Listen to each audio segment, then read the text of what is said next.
பாரம்பரிய உணவு பிரியர்கள் அனைவருக்கும் வணக்கம். நீங்கள் பார்த்துட்டு இருக்கிறது ஃபுட்டி தமிழா சேனல். நான் உங்கள் உமா முருகேசன். இன்றைக்கி நம்ம இந்த வீடியோவில் என்ன செய்ய போகிறோன்னு பார்த்தீங்கன்னா, நம்ம எல்லோருக்கும் ரொம்ப பிடித்தமான ஈவினிங் ஸ்நாக்ஸ், அதாவது மாலை நேரங்களில் நம்ம சுட சுட ஏதாவது சாப்பிட்ணுன்னு நினச்சிட்டு நம்ம வெளியே போனோம்னா பானிபூரி, காளான் அந்த மாதிரி செய்ய போகிறோம். அந்த மாதிரி ரோட் சைட் காளான் எப்படி நம்ம அதே டேஸ்ட்டோட வீட்டில் செய்கிறதுங்கிறது ஃபுல்லாக இந்த வீடியோவில் சொல்லியிருக்கேன். வீடியோ கடைசி வரைக்கும் பாருங்கள். ஃபுட்டி தமிழா சேனலுக்கு சப்ஸ்கிரைப் பண்ணலைன்னா சப்ஸ்கிரைப் பண்ணிக்கோங்க. வாங்க வீடியோக்குள்ளே போகலாம்.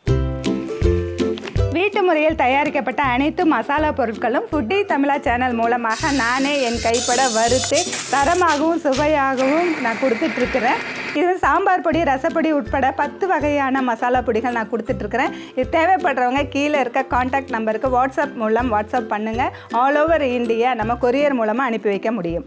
ரோட் சைட் காளான் மசாலா செய்ய தேவையான பொருட்கள்: 1 கிலோ முட்டைக்கோஸ், 400 கிராம் காளான், 1/4 கிலோ பெரிய வெங்காயம், 50 கிராம் பச்சை மிளகா, 100 கிராம் இஞ்சி, 50 கிராம் பூண்டு, 300 கிராம் மைதா, 150 கிராம் கடலை மாவு, 100 கிராம் அரிசி மாவு, 100 கிராம் கார்ன் மாவு, 40 கிராம் கரம் மசாலா தூள், 40 கிராம் மட்டன் மசாலா தூள், 40 கிராம் சிக்கன் மசாலா தூள், 30 கிராம் வரமிளகாய் தூள், தேவையான அளவு உப்பு, தேவையான அளவு ஃபுட் கலர், பொரிக்க தேவையான அளவு ஆயில். நம்ம எடுத்து வச்சுருக்கிற காளானை ஒரு 2-3 முறை நல்லா கழுவிட்டு நம்ம பொடியாக கட் பண்ணி எடுத்துக்கலாம். சின்ன பீசஸை போட்டுக்கலாம்.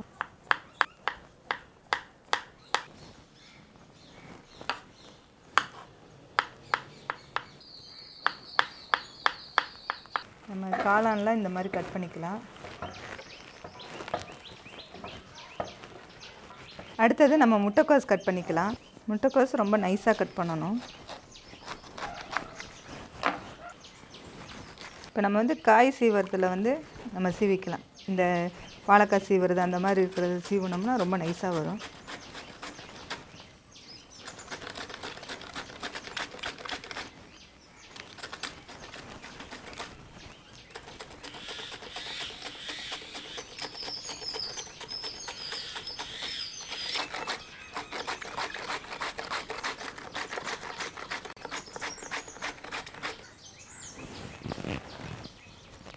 அடுத்தது எடுத்து வச்சுருக்கிற பெரிய வெங்காயத்தையும் நம்ம பொடியாக கட் பண்ணிக்கலாம்.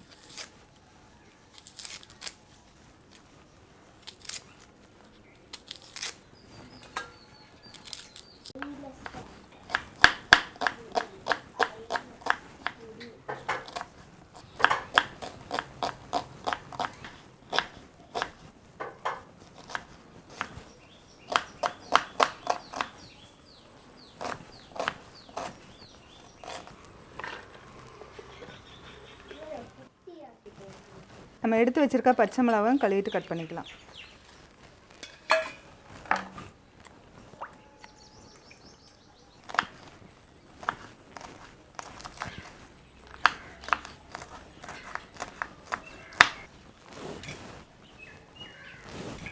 அடுத்தது எடுத்து வச்சுருக்கிற இஞ்சி நல்லா தோல் சீவிட்டு கட் பண்ணி எடுத்துக்கலாம்.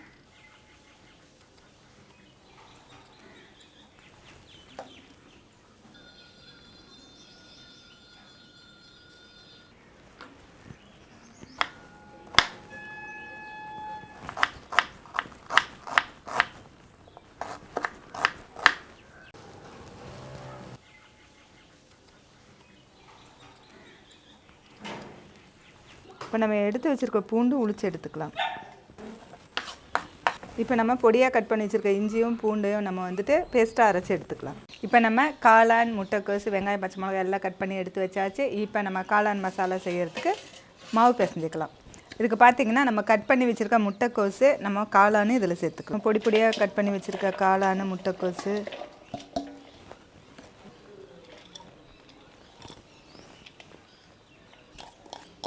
நம்ம கட் பண்ணி வச்சுருக்க வெங்காயம் சேர்த்துக்கலாம். அடுத்தது கட் பண்ணி வச்சுருக்க பச்சை மிளகாய் சேர்த்துக்கலாம். நம்ம இது கூட நம்ம எடுத்து வச்சுருக்க கடலை மாவு சேர்த்துக்கலாம். எடுத்து வச்சுருக்கிற அரிசி மாவு சேர்த்துக்கலாம். அடுத்தது எடுத்து வச்சுருக்கிற கரம் மசாலாவில் நம்ம பாதி இதில் சேர்த்துக்கலாம். எடுத்து வச்சுருக்க சிக்கன் மசாலா சேர்த்துக்கலாம். தேவையான அளவு உப்பு சேர்த்துக்கலாம். இது கூட எடுத்து வச்சுருக்க மைதா மாவு சேர்த்துக்கலாம். இப்போ எல்லாமே நல்லா மிக்ஸ் பண்ணிக்கலாம். தண்ணி தெளிக்க வேண்டாம். ஃபஸ்ட்டு இதெல்லாம் நல்லா கலந்துட்டு அதுக்கப்புறமா கொஞ்சமாக தண்ணி ஏன்னா அந்த காளான்லேயும் தண்ணி இருக்கும், கோஸ்லேயும் தண்ணி இருக்கும். நல்லா மிக்ஸ் பண்ணிவிட்டு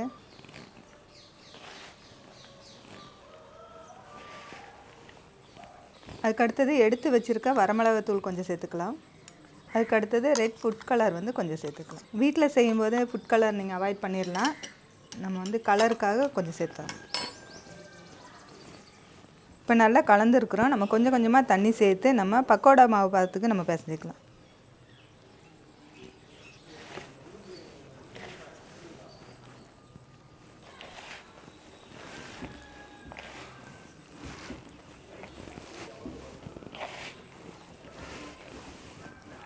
இதில் நம்ம வந்து அரைச்சி வச்சுருக்கிற இஞ்சி பூண்டு பேஸ்ட்டு சேர்த்துக்கலாம்.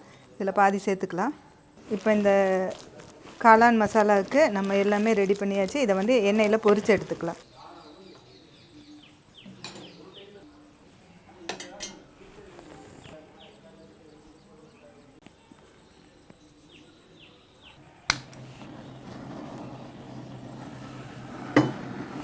நம்ம காளான் மசாலாவுக்கு காளான் பொரித்து எடுக்கிறதுக்காக வடை சட்டி வச்சுருக்கோம். அதில் வந்து தேவையான அளவு ஆயில் சேர்த்துக்கணும்.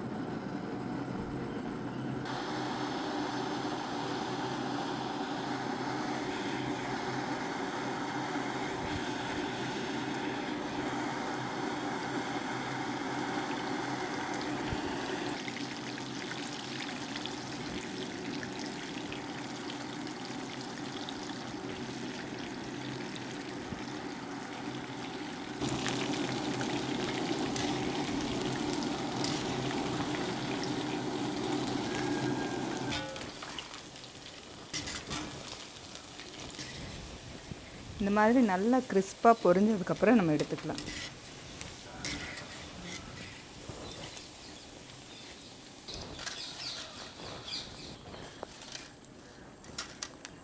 இப்போ நம்ம எல்லா காளான் இதையுமே வந்து இந்த மாதிரி நம்ம பொரிச்சு எடுத்தாச்சு. இதை அப்படியே நம்ம வச்சுட்டு அதுக்கப்புறம் இந்த காளான் கிரேவிக்காக என்ன பண்ணணும்னா ஒரு தண்ணி மாதிரி ஒரு குழம்பு வைப்பாங்க. இது வந்துட்டு நம்ம கடையில் செய்கிற மாதிரி செய்கிறோம், நம்ம வீட்டில் செய்கிற மாதிரி இல்லை. கடையில் என்ன பண்ணுவாங்க, ஒரு தண்ணி மாதிரி குழம்பு ஒன்று வச்சுருப்பாங்க. அதுக்கப்புறம் தான் ரெண்டு மிக்ஸ் பண்ணுவாங்க. நம்ம அதை வைக்க போகிறோம்.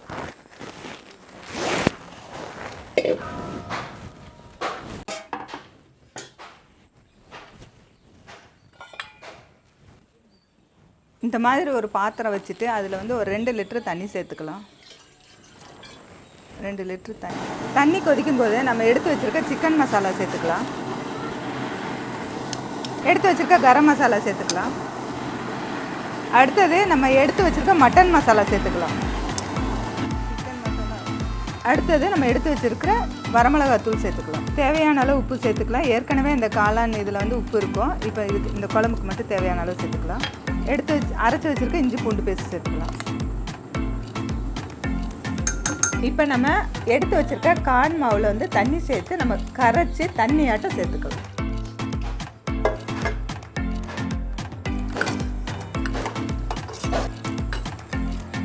நம்ம குழம்பு வந்து நல்லா கொதிச்சிட்டு இருக்குது. அதில் வந்து கரைச்சி வச்சுருக்க கார்ன் மாவை வந்து சேர்த்துக்கலாம். நம்ம தண்ணியாட்ட கலந்து தான் ஊற்றணும். ரொம்ப திக்காக ஊற்றினா கார்ன் மாவு வந்து ரொம்ப பேஸ்ட் மாதிரி ஆயிரும். நமக்கு ஒரு மாதிரி தண்ணி மாதிரி கிரேவி மாதிரி இருக்கணும்.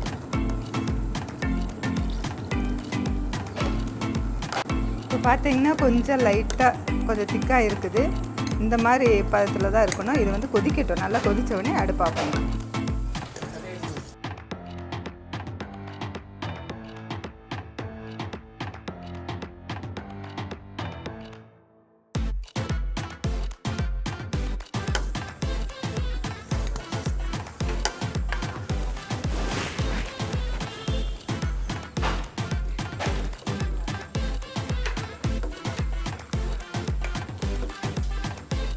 இப்போ நம்ம காளான் வந்து ரெடி பண்ணுறதுக்காக இந்த கடாயை வச்சுருக்கோம்.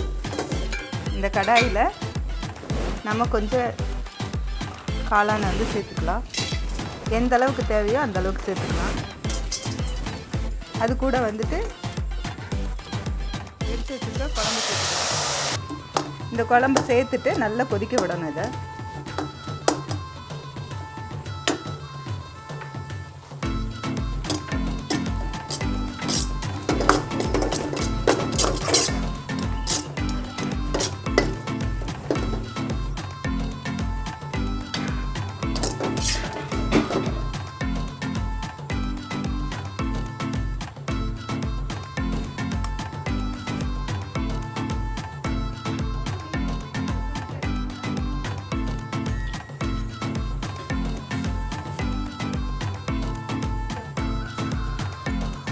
ரோட் சைடு காளான் மசாலா நம்ம வீட்லேயே அதே டேஸ்ட்டில் எப்படி செய்யணும் ஃபுல்லாக இந்த வீடியோவில் சொல்லியிருந்தேன். நம்ம வீட்டுக்கு செய்யும் பொழுது நம்ம தேவைப்பட்டால் சாஸ் எதுவும் சேர்த்துறதா இருந்தால் நீங்கள் டொமேட்டோ சாஸ் அந்த மாதிரி சேர்த்துக்கலாம். இது வந்து ரோட் சைடில் அதெல்லாம் சேர்த்தாமல் இந்த மாதிரி தான் செய்வாங்க. அதே டைப்பில் நான் செஞ்சு காமிச்சிருக்கேன். இந்த வீடியோ பிடிச்சிருந்தா லைக் பண்ணுங்கள், ஷேர் பண்ணுங்கள். வீடியோ பற்றின கருத்துக்களை கமெண்ட் செக்ஷனில் கமெண்ட் பண்ணுங்கள். ஃபுட்டி தமிழா சேனலுக்கு சப்ஸ்கிரைப் பண்ணலைன்னா சப்ஸ்கிரைப் பண்ணிக்கோங்க. மீண்டும் அடுத்த வீடியோவில் சந்திக்கலாம்.